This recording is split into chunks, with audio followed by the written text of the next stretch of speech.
was calm. The sun hung low over the endless savanna, turning the sky into a bowl of molten gold and rose. Far beneath the drifting clouds, herds of zebra moved like living shadows across the dry grass, unaware that above them, miles above, people lived their entire lives suspended in the heavens. Yamira Skies was no ordinary village. It floated on the breath of ancient levitation crystals, great blue hearts of stone that had been singing the same low, steady hum since the time of the first ancestors. Reed mud platforms curved gently like the hulls of boats. Thatched roofs rose in soft domes. Rope bridges swayed between homes like spider silk. Children chased each other along the edges, laughing as they leaned out over the drop just to feel the wind snatch at their laughter. Elders sat on woven stools, telling stories to anyone who would listen. Cooking fires burned in shallow clay pits, sending thin threads of blue smoke curling upward to join the clouds. It was the golden hour, that tender time, when the light turns forgiving and everything feels briefly eternal. Achieng Odiambo walked the narrow paths with the quiet confidence of someone who belonged exactly where she was. 24 reigns old, tall and strong-limbed, her skin glowed the deep, warm brown of earth after the first long storm. Her hair was plaited in tight, neat rows, each braid tipped with tiny turquoise beads and cowrie shells that clicked like soft rain whenever she moved her head. She wore a bright kanga cloth tied at her waist over a simple cotton blouse. Sleeves rolled to the elbows, and around her neck hung a small leather pouch stuffed with healing leaves and roots, her constant companions, her medicines, her trust. In one hand, she carried a shallow woven basket already half filled, pale moonflower petals that eased fever dreams, clusters of fever for pounding headaches, and the precious silver leaf that grew only on damp undersides of the oldest cloud roots dangling beneath the village floor. She needed more silver leaf tonight. Mama Akini's youngest had come down with a rattling cough, and nothing soothed the lungs like that shimmering herb. Her destination was the broken spire, the one place in Emiran skies that most people avoided after sunset. The spire was all that remained of an older structure, perhaps a watchtower, perhaps a temple from the days before the crystals learned to float entire villages. White limestone pillars leaned drunkenly, lined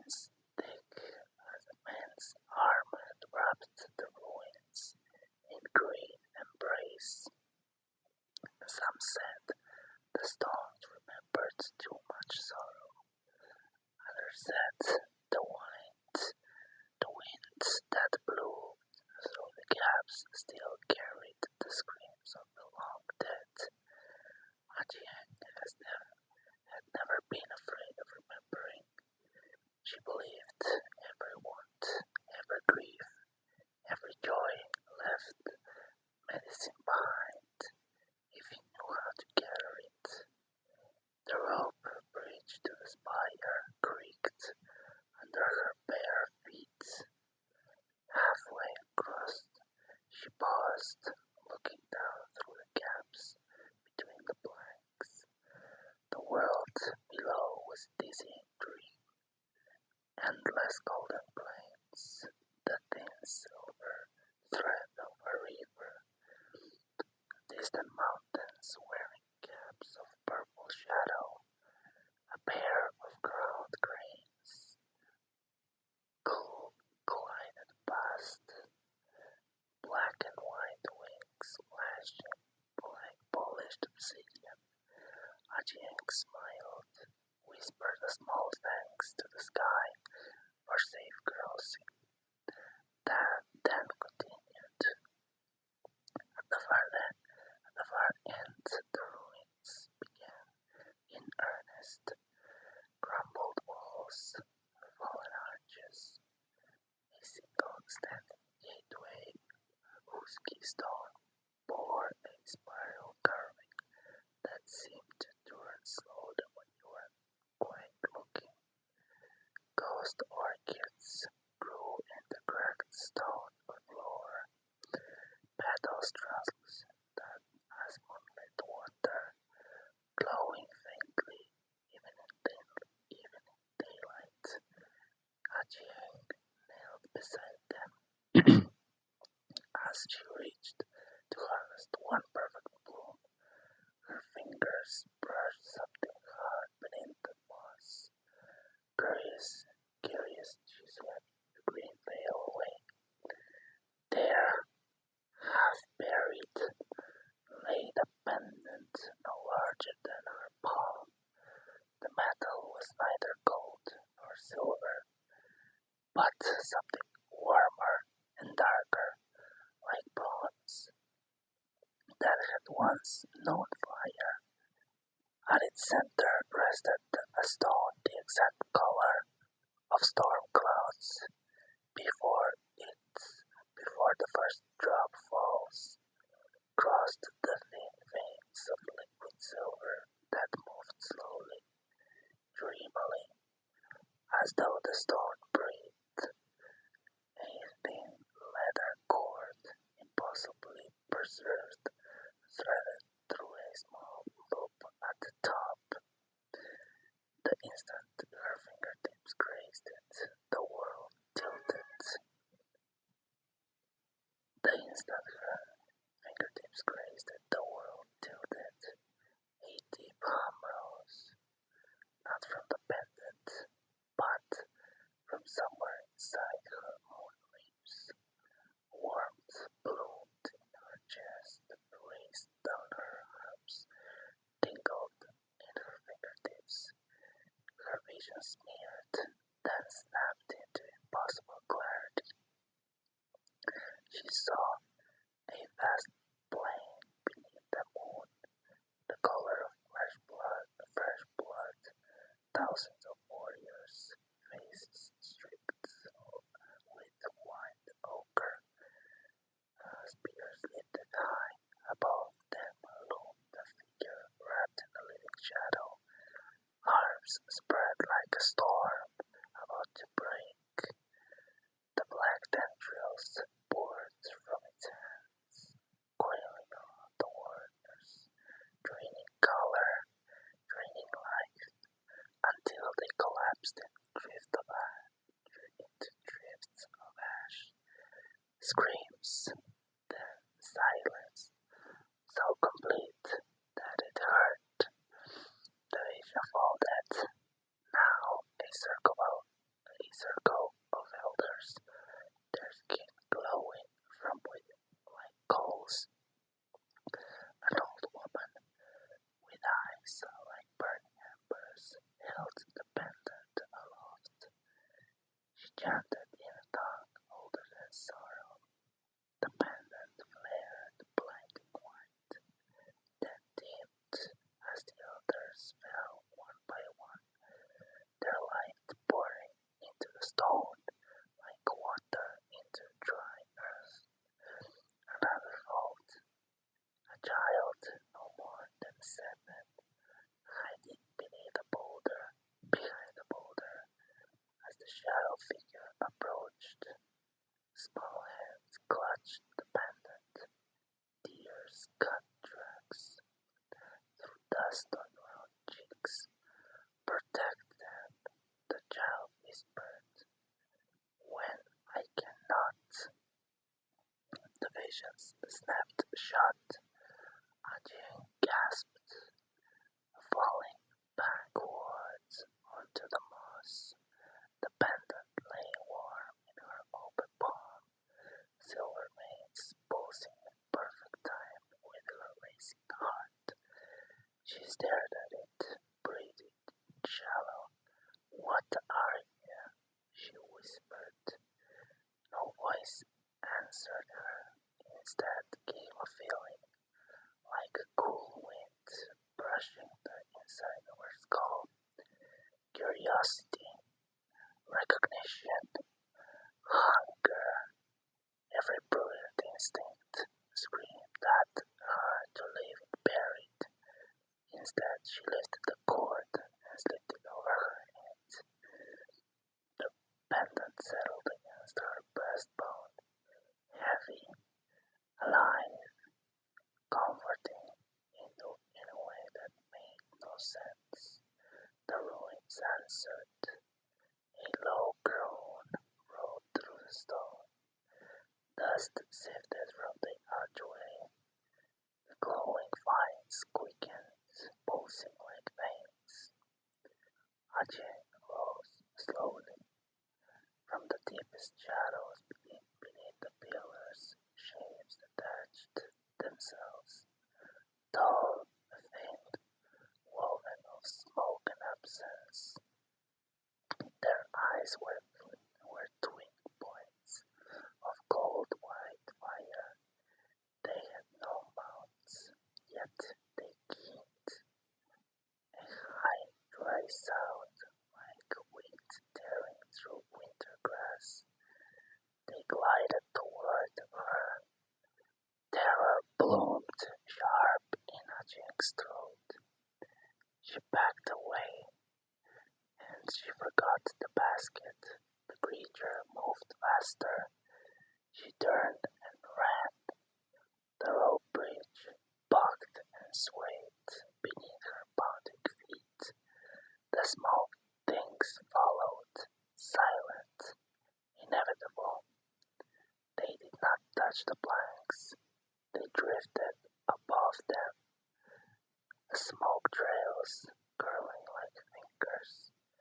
Halfway across, one reached, icy touched, had grazed her shoulder. Pain, white, hot, numbing, lanced through her arm.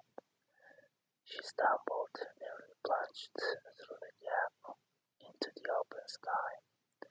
She caught herself, pushed harder. The main village platforms appeared ahead. People moving between houses, children playing, cooking fires, sending blue threads upward. Help! Adrian screamed, with her voice cracking. Shadows! They coming! Heads turned, eyes widened. The small things did not slow. She burst onto a solid matting, spun, and looked back. The creature halted at the boundary of the ruins, as though an unseen wall bared them. White eyes fixed on her, on the faintly glowing pendant beneath her blouse. Then, slowly, they melted back into darkness, leaving only faint streamers of shadows hanging in the golden light.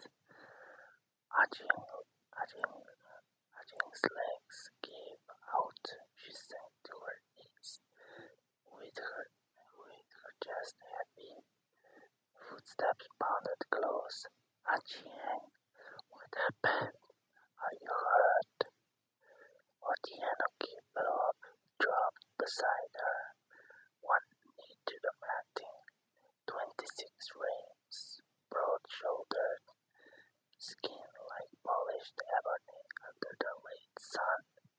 His eyes, warm riverstone, brown, searched her face with quiet urgency.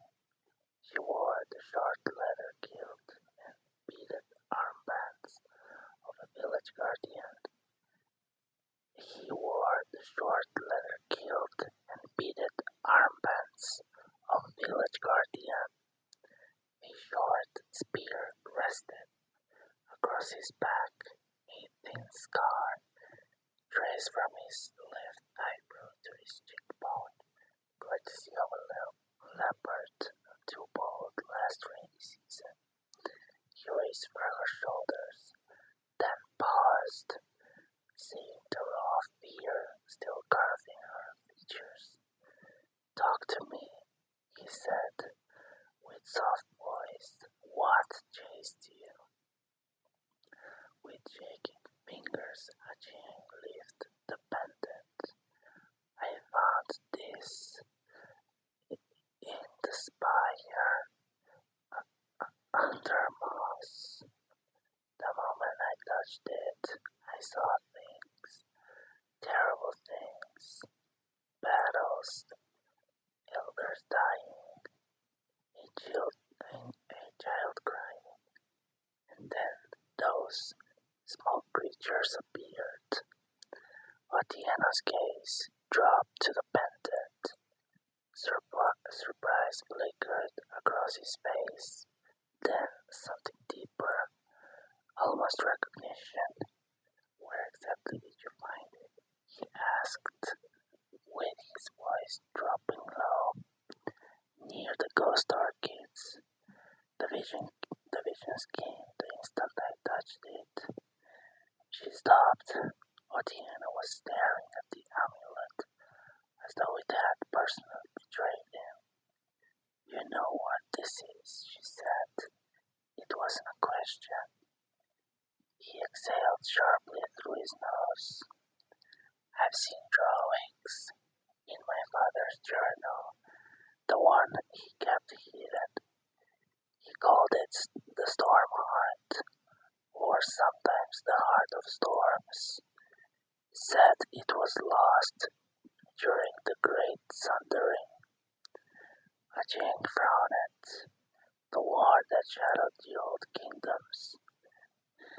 Otieno nodded once. "The stories say that the last guardian, a woman named Sifa, used an amulet like this to seal something away. Something that fed on light, on hope. After she succeeded, both she and her amulet disappeared." He reached out, hesitated, then gently lifted the pendant from her chest, studying the slow swirl of silver within the stone. "It's moving," he murmured, "like it has a heartbeat." Achieng shivered. It felt like it knew me. Otieno let the pendant settle back against her skin. His hand lingered a moment longer than necessary, warm palm brushing her collarbone. "You're trembling," he said quietly. "I am terrified," she admitted. He glanced around. Villagers had gathered at a respectful distance, whispering and pointing. The sun dipped lower. Long shadows stretched across the platforms.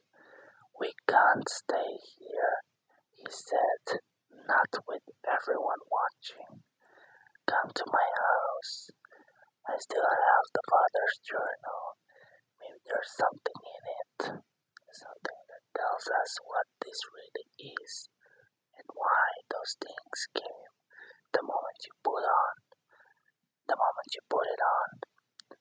Jiang searched his face. She had known Otiana since they were small. They shared mangoes stolen from the market. They shared secrets under the stars. They shared long silences that had grown heavier, sweeter in recent months. Neither had named the thing blooming between them. Not yet. She nodded. Okay. He offered his hand, and she took it. His grip was warm, strong, and steady. As they walked away from the curious crowd, the pendant gave one slow, warm pulse against her heart, almost reassuring.